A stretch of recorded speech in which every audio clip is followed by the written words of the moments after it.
The planet Kryos 9 was a graveyard in waiting. Endless white plains stretched to jagged mountains that tore the sky, and winds screamed across the ice with shards sharp enough to cut steel. No species had ever survived here. No team had returned alive. Every life sent by the Galactic Union had perished. And today another expedition arrived. Among them were humans, small, fragile, poorly equipped, compared to alien teams wearing energy shields, automatic heat generators, and survival suits engineered for the harshest worlds the humans had. Nothing. Just fabric clothing, simple tools, and fire. Many aliens laughed openly. "They will die first," one sneered. "They do not belong here." The moment the humans stepped onto the ice, the sky darkened. A whisper of wind became a roar. Snow swirled violently, stinging eyes and freezing skin in seconds. Temperatures plummeted faster than any sensor could register. Even advanced alien suits faltered. Panic spread among the aliens. Their shields flickered. Energy generators froze. Some slipped on the ice, screaming as frostbite set in almost instantly. Communications jammed under the storm's fury. Their perfect technology was useless. The humans did not scream. They did not panic. They huddled together, watching the storm with quiet calculation. "Dig," one whispered. They dropped their packs and began moving snow. Hands raw and stiff, they dug trenches, first shallow, then deeper, angled against the wind. Snow was packed into walls. Ice blocks were cut and fitted together. Every action was precise, every motion purposeful. The wind fought them, trying to refill their trenches, but the humans worked faster. The aliens outside watched in disbelief. Why are they not screaming? Why are they not dying? Inside the trenches, the humans carefully managed fire. Smoke was minimal, heat was controlled. Frostbite was held at bay. They huddled in shifts, sharing warmth, whispering instructions, conserving energy. Every breath was measured. Every movement mattered. Hours passed. The blizzard intensified.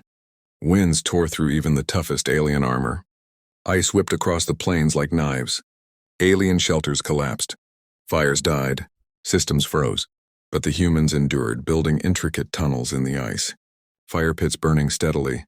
Snow walls blocking the worst gusts. One human's hands and feet went numb. Another pressed their own hands against him, sharing warmth. They rotated, adjusted, and planned with methodical precision. They were cold, wounded, exhausted, but alive. The Galactic Council, observing remotely, was stunned. Their calculations had predicted 0 survivors. Yet here they were. Humans, small and fragile, surviving the storm that had claimed every other species. The blizzard grew almost sentient, like it sensed resistance. Winds howled like monsters, ice tore at trenches. But the humans worked faster, smarter, stronger. They did not know they were being watched. They did not know they were proving the impossible. They only knew one thing: survival demanded relentless effort. And when Kryos 9's first frozen dawn broke, the humans were still alive. Faces pale, bodies stiff yet unbroken. The storm had taken everything from the aliens, but not the humans. A lesson the galaxy would never forget had begun. Humans do not die easily. The storm showed no mercy. It had claimed everything from the alien teams. Hulls cracked, sensors failed, shields flickered and died. Outside the trenches, Kryos 9 was chaos. A frozen battlefield of bodies, shattered tech and howling wind. Only humans moved quietly and deliberately. In their shallow ice tunnels, unseen, underestimated and unstoppable. They had a simple plan: dig, shelter, survive. Every shovel of snow redirected the wind. Every ice block was stacked to block the worst gusts. The trenches twisted into a maze. Small fires burning in shielded pits, heat enough to stave off frostbite. Smoke escaped through narrow gaps, carefully controlled. Each action mattered. Every mistake could be fatal. Jara crouched over a small ice block, melting it for water. Each motion was precise, careful. Exposing themselves even slightly could mean death. Around her, the others reinforced walls and checked dwindling supplies. Food was rationed, water scarce, but they managed it all with methodical calm. Outside, the storm roared like a living monster. Snow pounded trenches like hammers. Ice shards ricocheted like bullets, and alien sensors barely pierced the white chaos. From those limited readings, the humans seemed barely alive. Yet they moved, thought, and endured. Inside, Kian shivered violently, teeth chattering, fingers numb. Rhea stripped her gloves and pressed her hands to his. Slowly, warmth returned. "We rotate," she whispered. "We share warmth. We don't let the cold take us." Nod by nod, breath by breath, teamwork was survival. The blizzard intensified. Ice sheets tore from planes and crashed nearby. Alien teams abandoned hope. Bodies froze in mid-step. Generators split, shields failed, communications vanished. Yet the humans moved, as if the storm were simply a puzzle to solve. Fire was both lifeline and threat. One misstep could destroy their fragile tunnels. Still, the humans carefully fed small flames with cloth, dry snow, and compact fuel. Smoke vented safely. Heat radiated just enough to save fingers and toes. They rotated duty near the fire, sharing warmth, responsibility, and risk. Hours dragged on. The storm reached its peak fury. Visibility dropped to zero. The wind screamed like a chorus of thousands. Ice whistling and striking indiscriminately. Step outside meant death. Inside, the humans were calm. Eyes scanned walls, fires, and fellow team members. Every breath was measured. Every movement deliberate. Jara checked water again, melting another block and handing it to Kian. "Sip slowly," she said. "Every drop counts." He obeyed, silent, aware this world had no mercy. Alien observers noticed a pattern. The humans were not just surviving, they were adapting. Fire flickered. They repaired it. Snow seeped in. They shoveled it out. One weakened. Another strengthened him.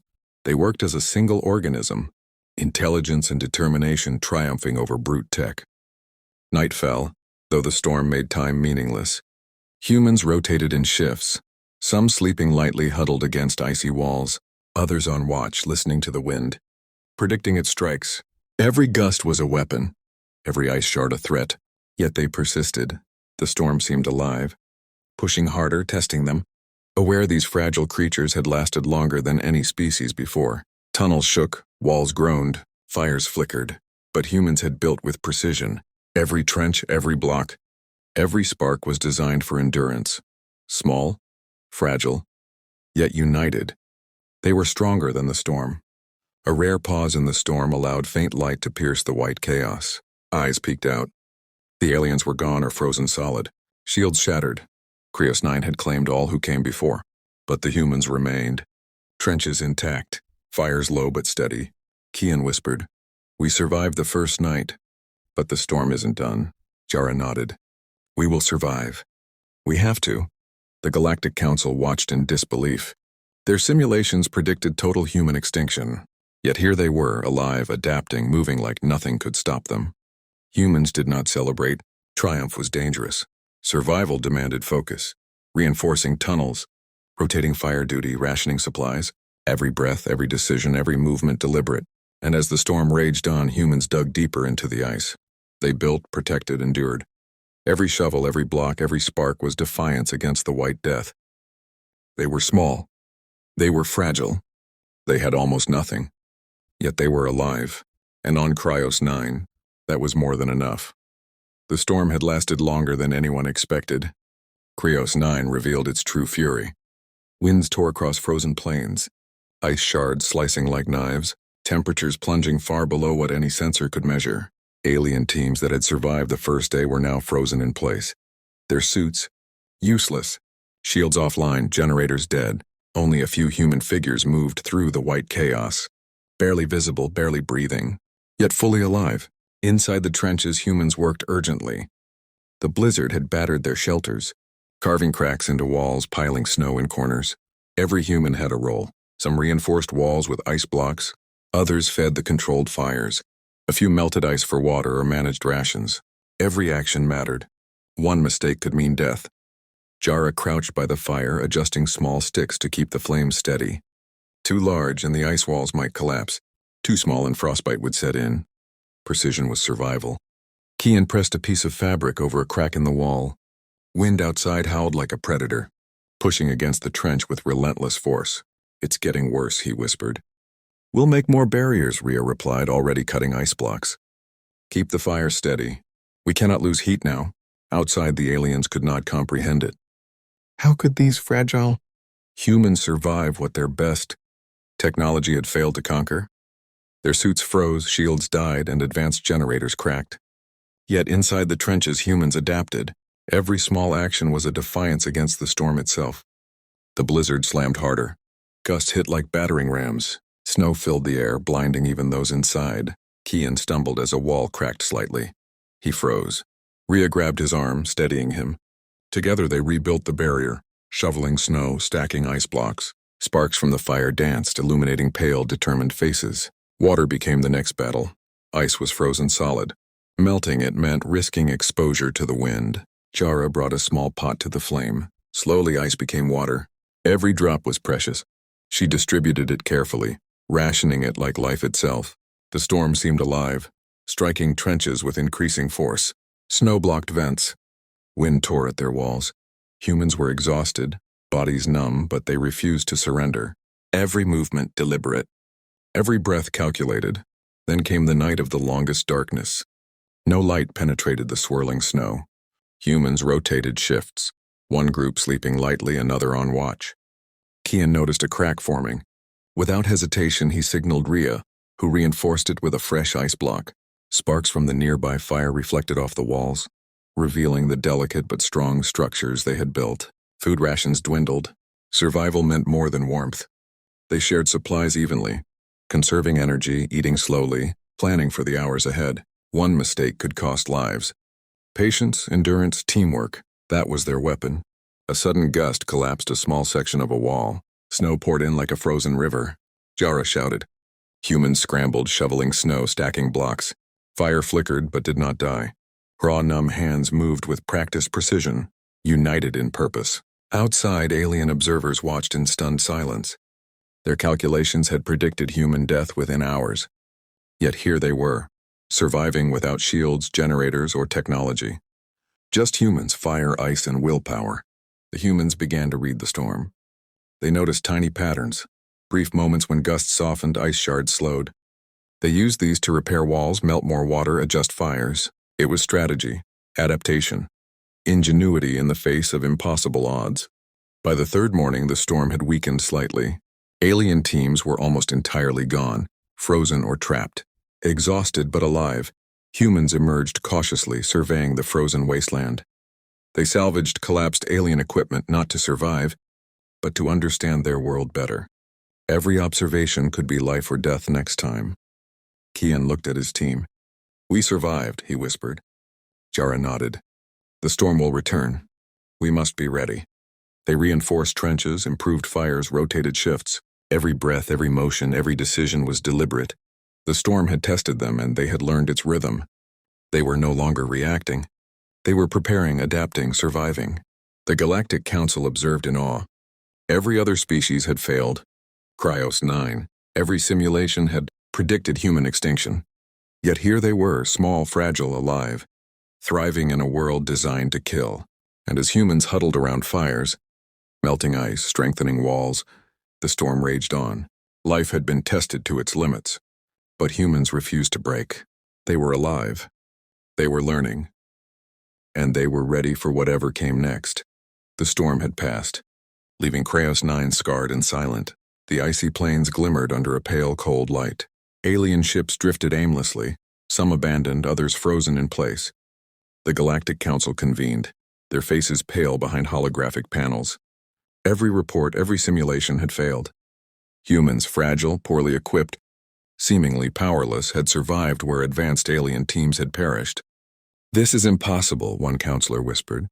All our calculations predicted 0 survivors. They should be dead. Yet the humans were alive.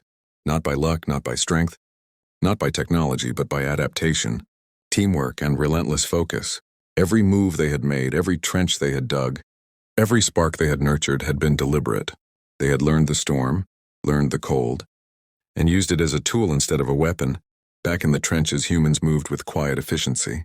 Jara checked the fire pits, rotating fuel to maintain warmth. Rhea reinforced walls where snow had crept in. Kian melted ice for water, rationing every drop. They were small, fragile, exposed, but utterly alive. The alien survivors still huddled nearby, shivering, helpless. They had relied on shields, generators, and suits, tools that failed in Cryos 9's raw environment. The humans had none of that, and yet they thrived. Jara approached the aliens, kneeling beside one frostbitten hand. Survival is about understanding, she said softly. Not brute strength, not perfect machines. You must work with the world, not against it. The aliens stared, stunned. Their species had measured power in technology, in weapons, in shields. Yet here, in the frozen silence of Krios 9, those measures were meaningless. Knowledge, observation, and unity had triumphed. Kian added, "We plan every movement. Every step, every breath, every spark has purpose. The storm isn't random, it has a rhythm. You just have to learn it." The council watched remotely, silent and incredulous. They realized something profound. The test had never been about strength. It had been about resilience, intelligence, and willpower. Humans had survived not because they were strongest, but because they refused to fail. Every challenge had been a lesson, every hardship a strategy. Outside, the icy plains seemed less hostile to humans now. They moved through the frozen wreckage of alien technology, observing, studying, learning. Broken shields taught them where wind pressure concentrated. Shattered generators revealed how extreme cold destroyed metal and circuits. Every detail mattered. Every observation was another step in survival. Rhea glanced at the horizon. "The storm will come again," she said. "But we know it now, and next time we will be ready." Jara nodded. "This is only the beginning. Krios 9 is not a test of strength, it is a test of endurance, of adaptation. And we are built for this." The aliens could only watch. Their assumptions shattered. They had thought humans weak. They had assumed fragility meant failure. Now they saw a species that thrived in impossible conditions, that turned adversity into advantage, that survived without reliance on technology or brute force. The Galactic Council finally spoke, their voices trembling with disbelief. "Humans, they are extraordinary," one said. "All our projections failed. Every simulation. Their survival against every logical probability proves that we underestimated them." Humans continued their work, unaware of the Council's astonishment. They reinforced trenches, rotated watches, managed fires, and rationed supplies. Each task was deliberate. Each decision mattered, and each human acted as part of a greater whole, a single organism of will, intelligence, and endurance. Kian crouched to adjust a small ice block in a wall. "We survive because we observe. We survive because we adapt. We survive because we never stop." Jara smiled faintly. "And because we work together. One alone might fail, but together, we are stronger than any storm, any alien technology, any world." Night fell again, long and bitter, but the humans were ready. Fires burned low but steady, trenches held firm. Water was carefully rationed. Every gust of wind was calculated, every ice shard accounted for. The storm was no longer an enemy, it was a teacher. The Council observed silently. Every alien race that had attempted Krios 9 had failed. Every species had measured power incorrectly, thinking the strongest tools or the largest shields equaled survival. Humans had redefined the rules. They had shown that strength lies in endurance, knowledge, and unity, not raw force or technological superiority. And as the humans huddled together, sharing warmth and resources, the storm whispered across Krios 9, relentless and furious, yet it no longer intimidated them. It had tested them, and humans had learned, adapted, and prevailed. The message was clear, not just to the Council, not just to the aliens, but to the galaxy. Humans endure where others fail. Humans survive where others perish, and humans will never stop. The test was never about strength. It was about survival, and in that measure, humans were unsurpassed. The storm had weakened, but Krios 9 was far from safe. Icy winds still tore across the plains, and the temperature hovered far below what any alien species could endure for more than minutes. Most alien teams had vanished, frozen, stranded, or buried beneath the ice. Only humans moved through their trenches, careful, deliberate, every step calculated, every breath measured. Jara inspected the fire pits. The flames burned low but steady, enough to keep frostbite from claiming the team. "We need more insulation on the northern wall," she said. "The wind is weaker there, but it still cuts through." Rhea carried blocks of ice, fitting each snugly against the walls. These were not mere barriers, they formed a miniature labyrinth of trenches and shelters, a network designed to survive Krios 9's relentless fury. The team had learned something the aliens never had. Survival was not strength or technology. It was knowledge, observation, and adaptation. Kian knelt beside a shallow puddle of melted ice. "Water is still limited," he said, carefully distributing small sips. "Every drop counts. Hunger and thirst were secondary. Survival came first. Endurance came next." Outside, the storm's remnants still battered the plains. Ice shards ricocheted like bullets, and gusts threatened to collapse exposed structures. The humans moved deliberately, checking cracks, shoring up vulnerable walls, digging channels to redirect wind. Each action was precise, purposeful, a small victory against the frozen chaos. Alien observers watched in disbelief. Every simulation had predicted human extinction long ago. How could such fragile creatures survive what even advanced technology could not withstand? It was not luck. It was strategy, unity, and relentless focus. Humans understood cold differently. It was not an abstract threat. It was alive, shifting, calculating. They knew when to move, when to rest, when to feed the fire, when to melt ice. Every decision mattered. Life itself depended on it. Rotation, Jara called, signaling Kian to take the fire while she reinforced a northern wall. Fatigue will kill us if we ignore it. Everyone must share the work. The team moved as one organism. When one showed frostbite or exhaustion, another stepped in. When the fire dwindled, they shared warmth. When water ran low, they rationed every drop carefully. Every action deliberate. Every breath controlled. Alien teams had relied entirely on technology. Shields, generators, heat suits, all of which had failed. Their survival depended on machines that could not adapt. They had perished one by one, leaving the humans alone in the frozen white world. By the third day, the humans emerged cautiously from their main trench. The landscape was a graveyard. Broken alien equipment, frozen bodies, shattered hulls, sensors destroyed, communications dead. And yet humans walked through the chaos, alive, steady, purposeful. They found a small group of alien survivors, huddled together, shivering, helpless. Humans approached cautiously. Survival could have demanded they ignore the aliens, but they did not.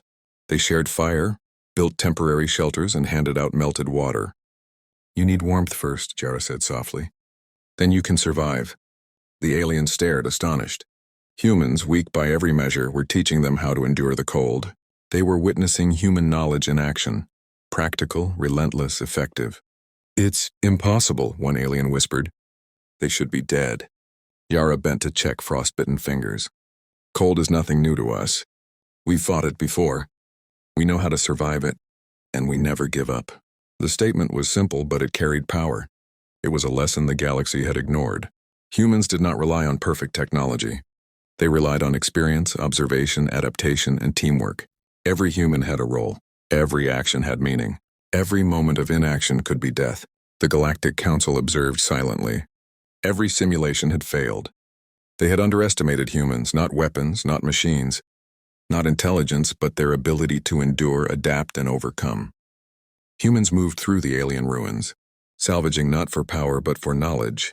They studied how the storm affected materials, how ice moved and cracked, how wind shaped the landscape. Every detail could save lives in the next storm, or the next world. Jara turned to Kian and Rhea. "We survived this storm, but we must be ready for the next one. We know its patterns, we know its strength, and we know how to fight it." The alien survivors watched, awestruck. They had assumed humans were weak, fragile, doomed. Yet here they were, alive, teaching a lesson the galaxy had never understood. Humans endure where others fail. Night fell. Fires burned low but steady. Walls reinforced. Ice blocks fit snugly.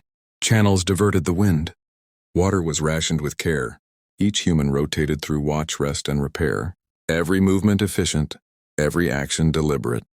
As the storm whispered outside, ice scraping and wind screaming, humans sat quietly in their trenches, small, fragile, exposed to death itself, yet undaunted, unbroken, fully alive.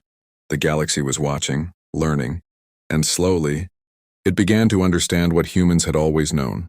Survival is not about power. It is about endurance, adaptation, and refusing to give up. The storm had passed. Cryos 9 lay quiet, frozen, unforgiving. Ice stretched endlessly, white and blinding. Winds had slowed, but the cold still pierced steel. Alien teams that had arrived months ago were gone, buried under snow, frozen where they fell, their advanced equipment useless. Only humans remained, small, fragile, alive. Jara surveyed the horizon from the edge of the main trench. Fires burned low but steady within their network. Humans moved efficiently, repairing walls, checking water, rationing food. Every action had meaning. Every movement counted. Kian stepped cautiously across the frozen wreckage of alien machinery. Broken hulls, cracked shields. Shattered sensors, scars of failure scattered across the ice. No one else survived, he said, turning to Rhea. But we did. Not because of strength. Not because of tech. Because we adapted. Rhea nodded. They thought this world would break us. They were wrong.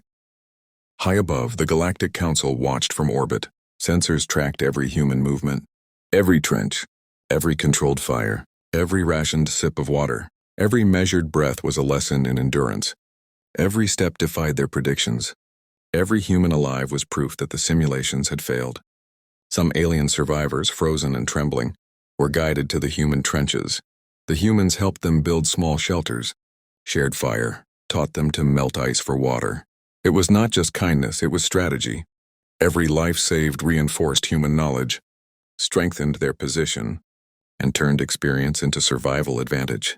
One shivering alien whispered, "Why do you survive when everyone else dies?"